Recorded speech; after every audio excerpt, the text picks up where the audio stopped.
So now I can pull this right out through and show you why it is that a Duromax rod is so much better than a GX rod. It has bearings in it just like an ARC rod. Hi guys, Redneck Computer Geek here, and Jesse's going to be filming today while we take this Duromax 440cc down to block. We're going to be doing a separate video where we compare and interchange parts from a GX390/GX340 as to what actually interchanges with the Duromax for internals and some external parts. But the big thing in this video is just to take this brand spanking new engine from factory all the way to block and cover what we ended up using, how we did it, and stuff like that in this video. So the first thing we're going to do is we're going to get this ginormous, overly heavy gas tank off of here. We're going to have a 10mm on this side, a 10mm on this side, and hidden down in underneath, if I can get Jesse in here, there is a 13mm here and a matching one on the stud on the other side. So that's just a matter of grabbing a box wrench and beating on it and discovering that they must have put it on using Hulk strength. Alright, so now that that's unbolted, we can get to that right there for the gas line. Pair of needle nose pliers, a couple of choice words, and this should come off. And of course, because we're filming, it won't come off for me. It's shy.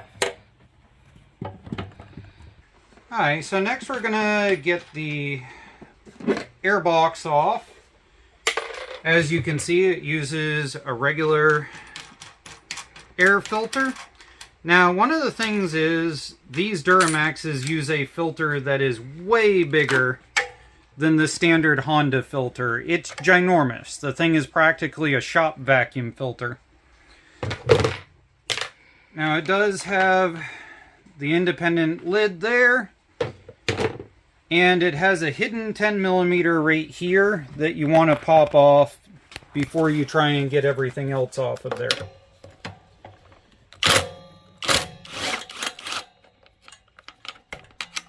There we go.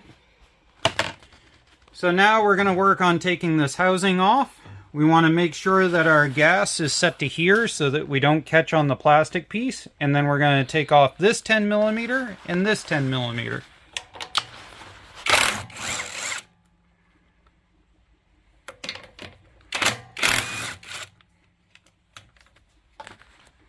Now this should slide straight off.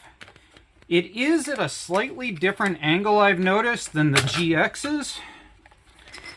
And there we are. That's our air box.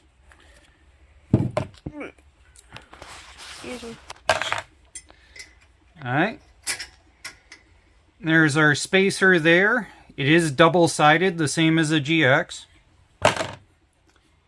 And we should, at this point, be able to undo the spark plug. And then, if we... These I don't like. I don't know who came up with these stupid little clips here, but they never come out without breaking or tearing them apart or something. So we're going to see if we can get it undone at the carburetor and then pull that off later when we can snip on the inside. But whatever the hoses are that Duramax uses, they do not like to come off of the carburetor. The hoses they use are way stickier than most of the other hoses seem to be. Oh, come on. Alright, we're changing hoses anyway, so we're going to just cut this off for the sake of the video. Generally, I would say monkey with it, but we're just going to cut that off. Alright, we need to disconnect the throttle. So we're going to push this around. I'm trying to do this so that you guys can see it. And as we pull it back, this is going to come up. And then you can undo the spring, which is why we have our needle nose pliers. Now, you can undo the spring first, which is what I usually recommend for kids, instead of fighting with the spring afterwards. So there's our carburetor. One notable difference that you cannot see, but is a noted difference between the GX 440, with the Duromax 440 and the GX 390, is that they both use the same exact idle jet size, but the Duromax is slightly bigger bore, and it uses a 3 size bigger primary jet.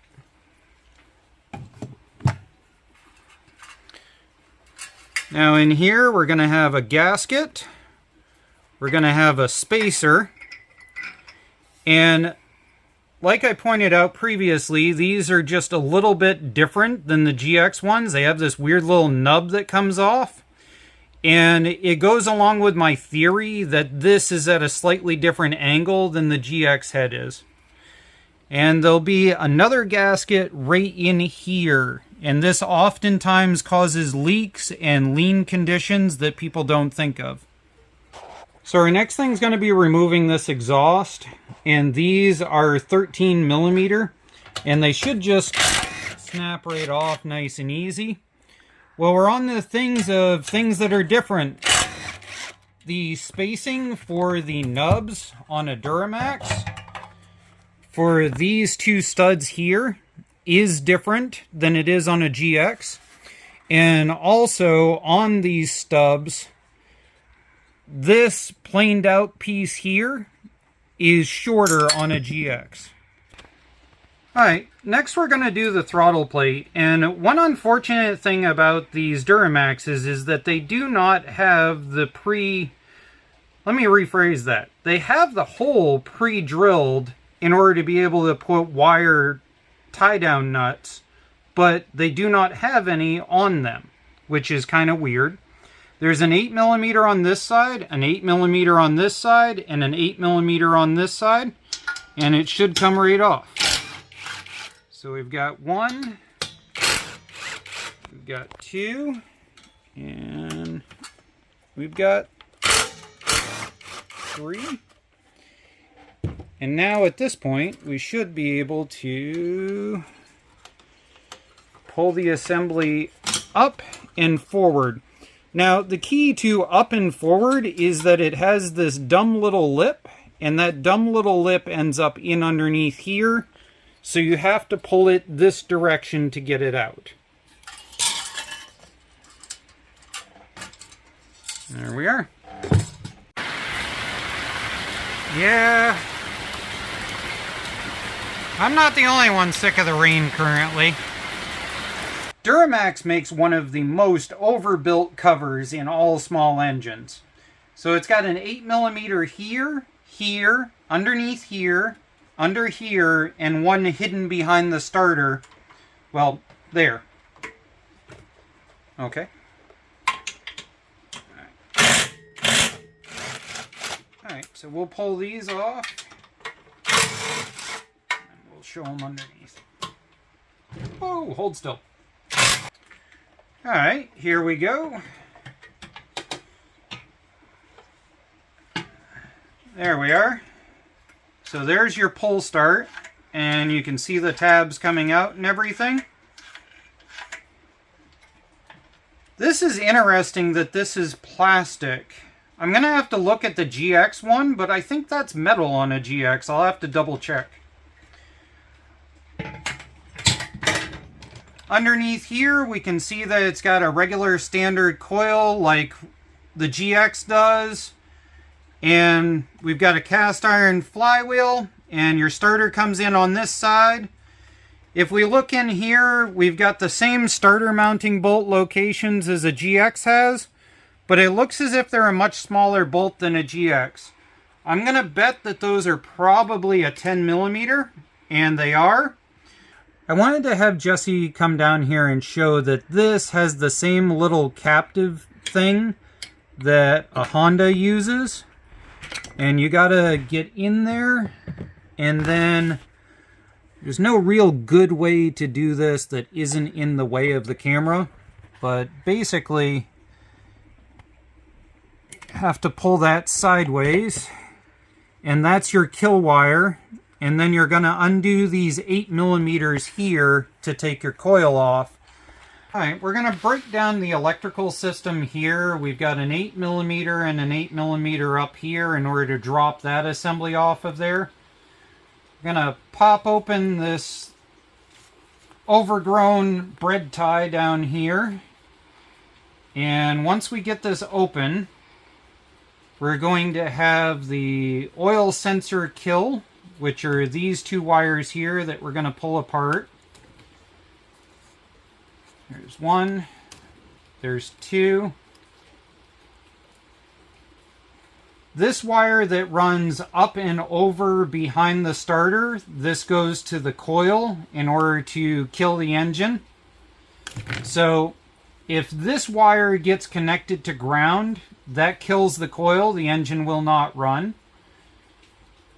Down in here, this other one that's all sheathed up, this is your charging wire that comes out of a grommet going underneath the flywheel.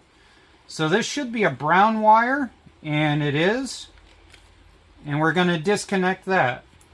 Now, one thing to note is that in these, most of them have a miniature rectifier that is inside of them. And you have to have the miniature rectifier for the charging circuit to work correctly. We'll double check that later in an alternative video.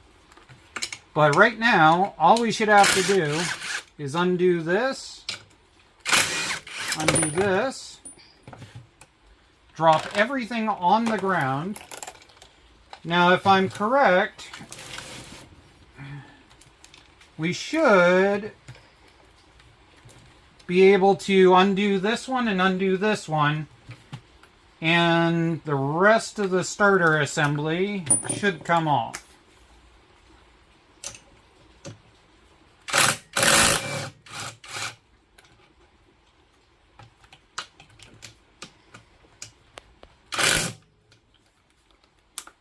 That has to be on an extension because otherwise it changes the angle. Let's try this again.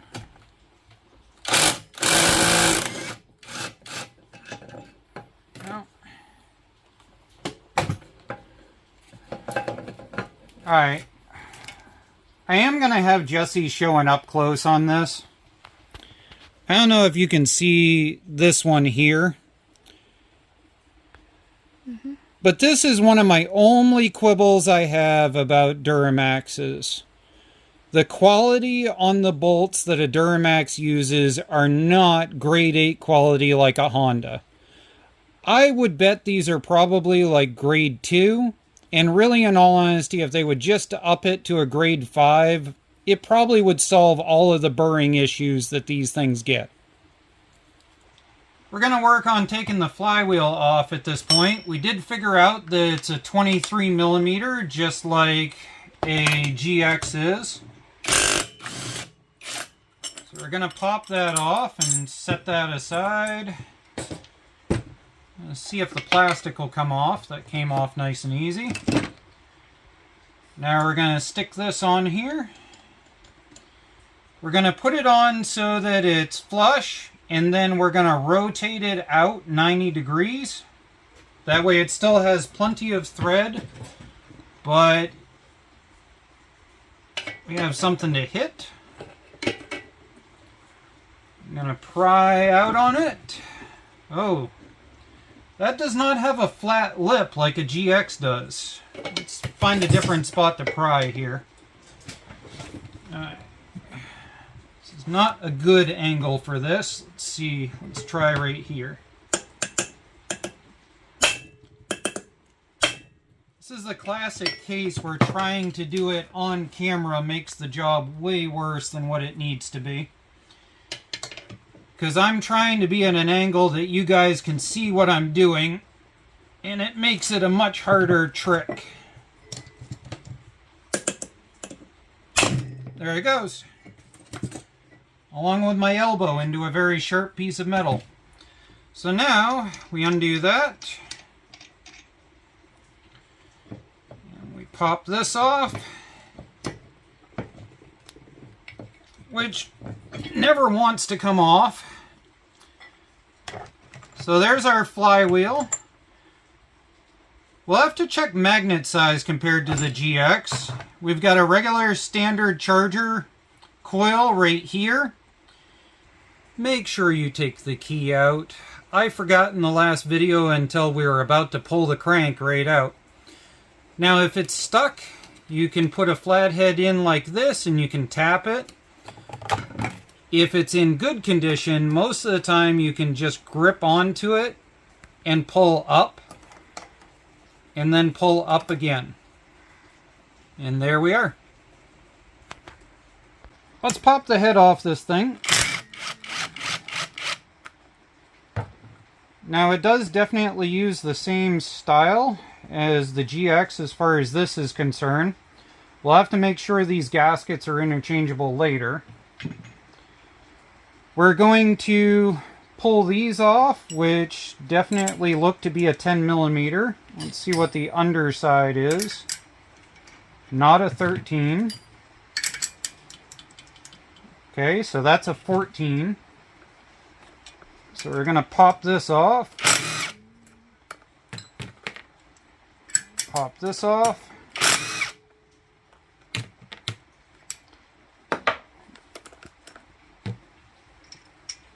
And we're going to cheat and zip those right off. There we are. Set those aside. Got rockers. Now this is interesting. The exhaust on this does not have a cap. It's just a regular rocker on valve setup. There's nothing in either one of those. So that is different on this. Got our rods. Now normally you would make sure you knew exactly what size was what side, sorry. Normally you would make sure you knew what side was what, but we're not worried about it right now. This is our spark plug wrench that we made so that we can just zip this off and get around the Honda style valve cover. SP Bodhi. Don't think I've ever seen a Bodhi spark plug. Now we're going to pop off the head bolts. We're going to try using the inch-pound Uga. We've got a 14mm. Yeah, that's a no-go there. Okay. I need the adapter. Damn it. Honey, did you eat the adapter? No, did you? Is it right there? No, I need the adapter that goes to... Oh, What'd you do with it?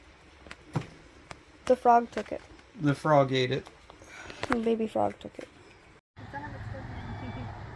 Alright, Jesse wants to show you the little frogs. They're spawning by the thousands right now out of our pond. Get out of my thumb! Whoop. Yep, there we go. Normally they spawn about like every 3 years or so. Don't step on more! But right now, here, we'll come down to the clearing area.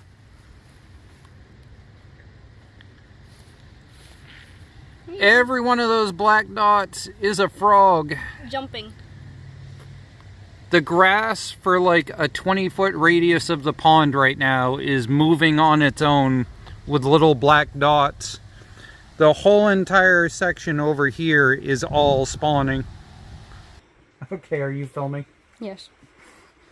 Alright. You can edit it later. No, it's okay. I don't need to edit this out. Jesse and I have actually been talking about how how-to videos are stressful because you plan ahead and everything still goes wrong. There we go. That Kaimo is a great little impact. It is not the strongest impact that I've ever owned, but without question, it is consistent.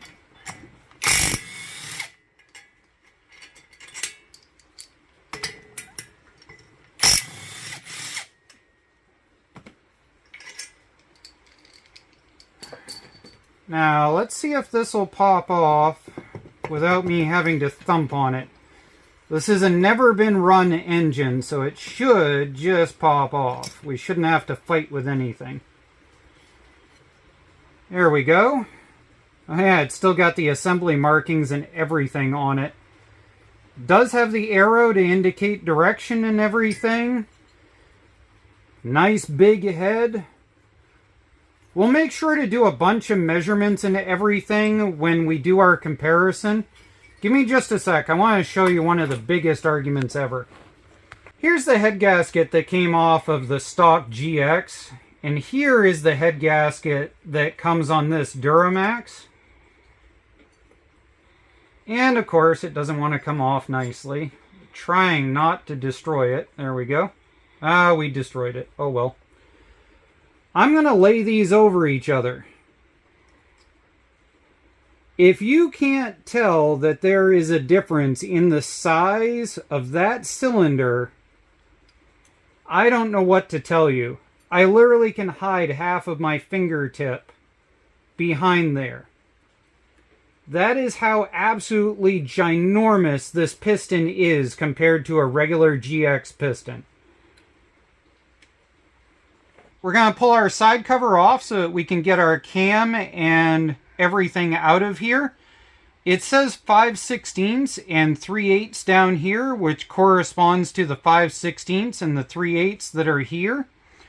So we're going to grab a 10mm and pop this off.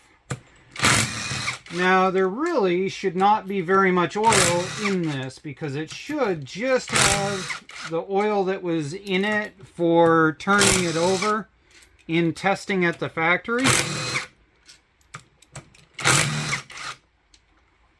Which is why we haven't bothered to try and drain it.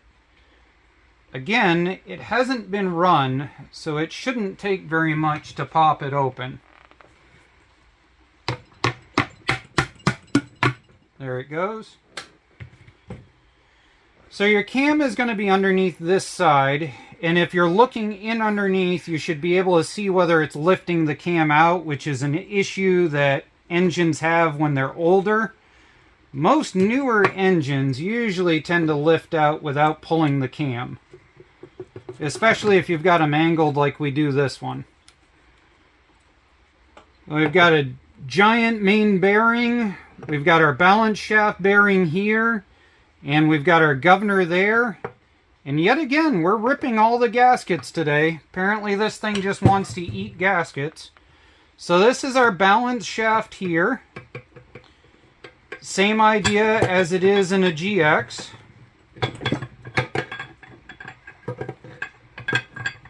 Now, in drag racing, we consider this to be extra weight. Once you get into the higher RPMs and stuff, most people will remove this because it's extra spinning weight. If you remove it, you will end up with some oscillation, but it usually tends to work out. Your oil sensor is down in here, and that is removable. And now we're going to pull our cam. There's our cam with our standard pressure release. One thing that's interesting about this cam is that all of this is all nice and smooth. On a GX stock cam, that'll slice you right up if you try and run your hand across it.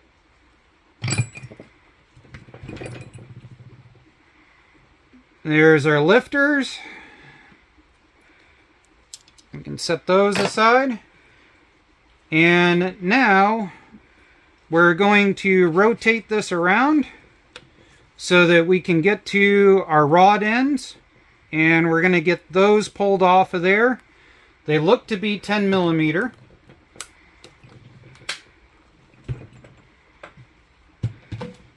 I'm going to use our Kymo underneath here in order to brace everything and see if these rods will come out of here.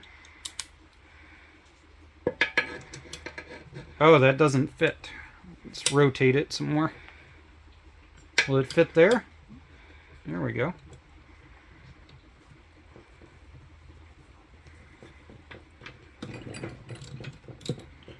That wasn't too bad. Yeah, that wasn't bad at all. Those both broke free really easy.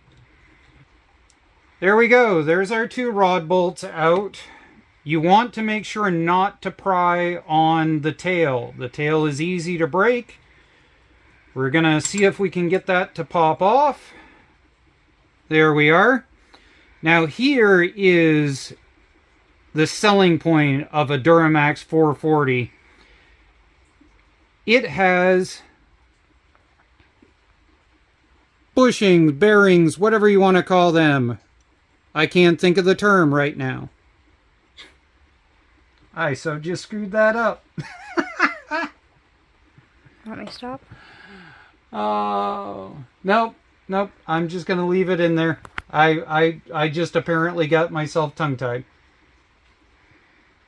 Let's get the rod and the piston out. So what we're going to do is we need to get this as far over here as we can. So we're going to rotate it in order to get it over there, which there's no really good way for me to put this in camera without getting my fingers in the way. But we're going to rotate it so it squares off. And then we're going to roll the crank back. And what that's going to do is it's going to let me lift this up and then push on it and pop it out the top. So now I can pull this right out through and show you why it is that a Duramax rod is so much better than a GX rod. It has bearings in it just like an ARC rod. What we're going to do in the next video is we're going to compare the length and we're going to see whether these are the same also, because it's an ongoing argument. But there we are. There's our dome piston out of it. Now we will see if we can get the crank out. Like I said, there's very little oil in there. It's just shipping oil. And where this has never been run, this should just wiggle and pop out. And it's not going to, just because we're on YouTube.